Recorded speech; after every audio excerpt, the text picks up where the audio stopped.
Italian bread. We're going to try making it. I've never made it before. We might not be able to make it. It might not work, but you'll kind of see my process of failing on almost all breads the first time.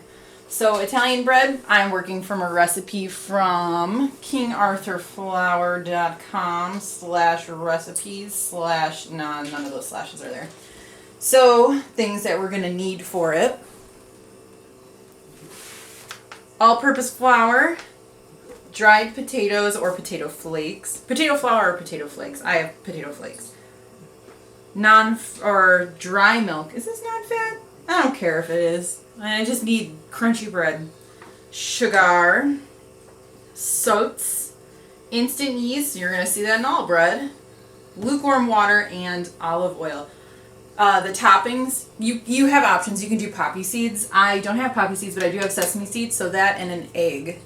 So that's all that you need for this. So we'll just start. It's fairly easy with this one. Everything's going to get dumped into my KitchenAid and mixed. So again, the whole process takes about 2 hours. So it's one of the quicker ones, which is nice. So we'll measure everything out and dump it. Alright, so we begin.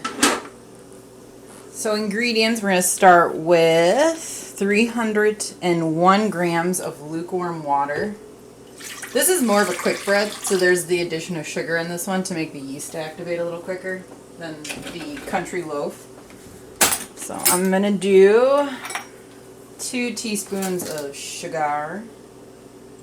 I always just like doing this because I'm hoping that that just activates yeast a little bit better. And that's not very warm. I would say maybe 90 degrees. 2 teaspoons of instant yeast.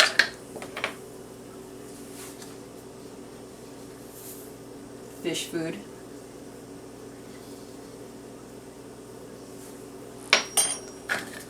Alright, okay, I guess we can do the olive oil. So 3 tablespoons of olive oil.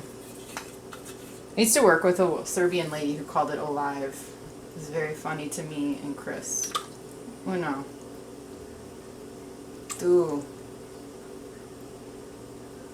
Try. It seems like a pretty straightforward bread.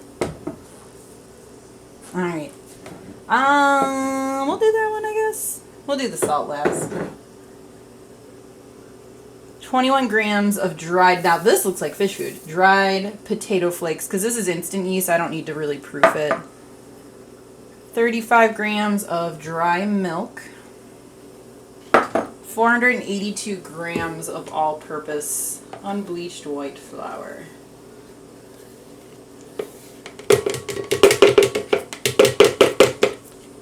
And, ooh, I'm like so paranoid I'm going to miss something. I'm good. 2 teaspoons of salt. Kosher. So, those are pretty much all the things you're going to need for that. So now I'm just going to mix it. I start with paddle and then go to dough hook.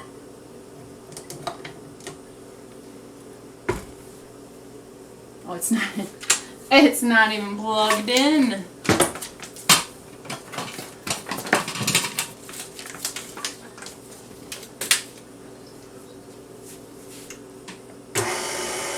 I have no idea how hydrated this is going to be.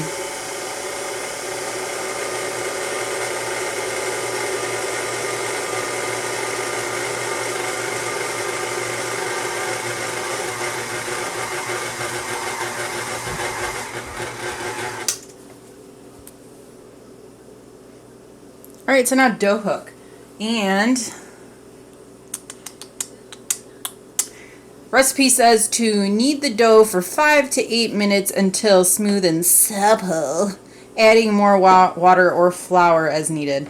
I'm going to try not to do that because every time I do that, it turns into a true mess. So we'll be back once it gets to the stage of smooth and supple. So it's been about, I don't know, 10 minutes. I kind of got lazy and I was looking on Facebook, so should be good, but I just let it knead. If you don't have a stand mixer, you certainly could do it by hand.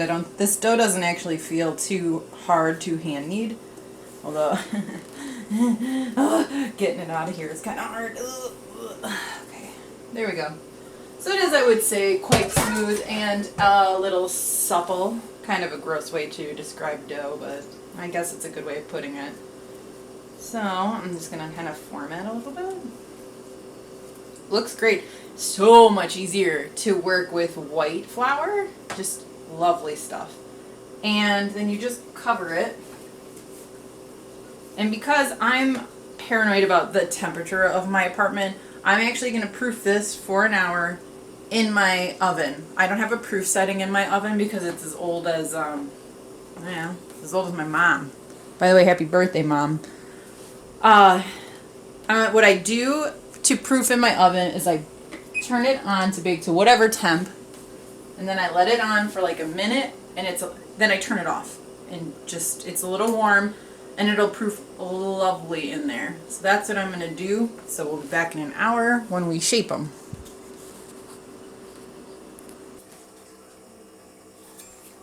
So it's been an hour.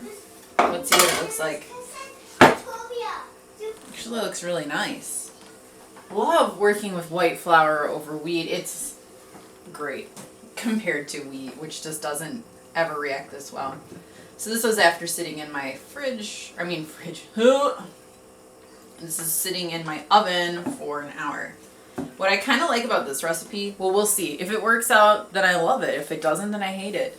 But difference between this and baguettes is that the baguettes just take so much. They take overnight. I've made baguettes that took 3 days. All right, so now we're going to cut it in half because we're making 2 loaves. Now, what I'm going to do, I kind of, this is fine. So I'm going to sort of shape it into the shape that I would like it to be. It said 16 inches. I actually don't think the pan that I have is 16 inches. Hey, Mama. No. What do you want? Mama? So I'm just going to gently do it. Mama? Yes, darling. I have to show you something. You're going to wait, okay? Until you do the bread? Yes, that would be great. So I'm going to take this thing, which looks pretty crazy. It's a baguette pan. I don't need toilet paper. Because I went on a party. Oh, awesome. Why don't you go? I'll be in a minute. Okay. So I'm just going to set them on here. I'm only going to make it to the length of this. I'm not going to make it any longer than that. 3 because baguettes usually are making more than 1. And then this step's pretty easy too. You're just going to cover it and let it go for a minute.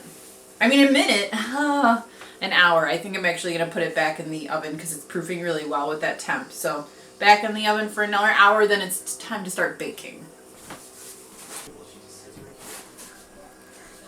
All right, it's been an hour of the final proofing.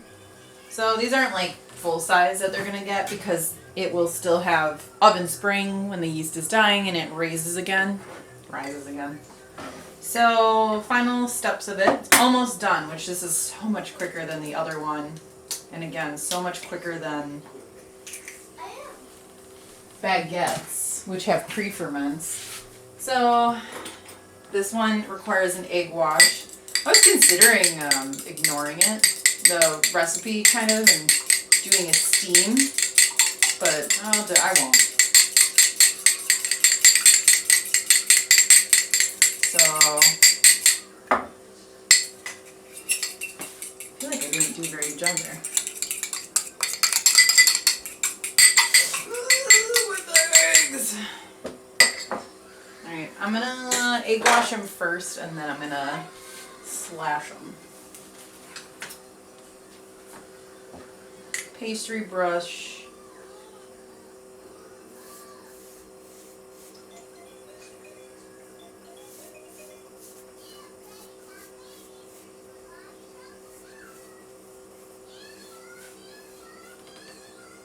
You can hear Rugrats in the background. It's like one of the few shows my kid can watch or watches that I actually kind of like, so.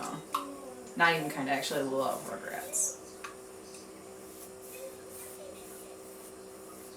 I like that it kind of puffed up as much as it did. But that I find happens with white flour. Wheat flour just never gets as good of a rise.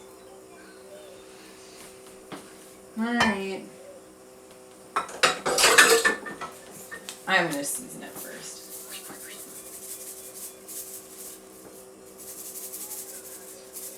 And the oven is preheated to 400 already. So 1, 2, 3, 4, 5, 6. Alright, so you throw this in the oven for 25 minutes.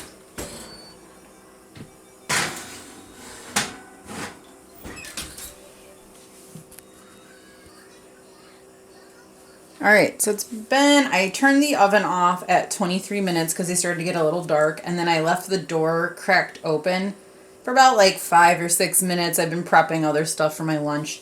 So it is supposed to make it a little crunchier.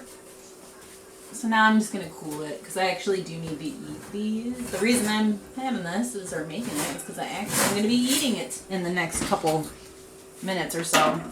So what's nice about the baguette trays is they're very, they're already non-sticky, so we're good. So there you go. That's what they look like. So we're going to let that cool for, I don't know, until I feel like it. I would say maybe 20-30 minutes. They don't take as long as other breads to cool. But they look nice. I'm loving them. Nice and like lacquery.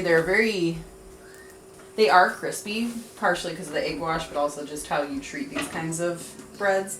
But it feels pretty airy, more so than baguettes, which are a little bit more crusty. So yeah, I'll cut them open when I'm starting to make my pizza, so we'll see what they look like on the inside. Alright, so this is somewhat cool, so we're gonna open it.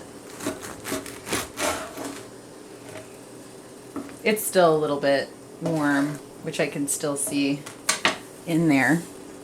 But it looks not too bad. I'm pretty happy about it. I'm going to be baking it more anyways, as I'm making like a little French bread pizza, but it's Italian bread pizza.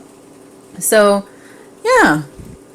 Hope it sort of worked. I could probably have let it proof a little bit more, because this, like, little striations usually are indicative of a underproof or an overproof. I don't know, it collapsed a little bit, but it's okay. I'm alright with this. So you want to make some kind of different bread than a country loaf, there you go. This one's a pretty good alternative. I hope you enjoy.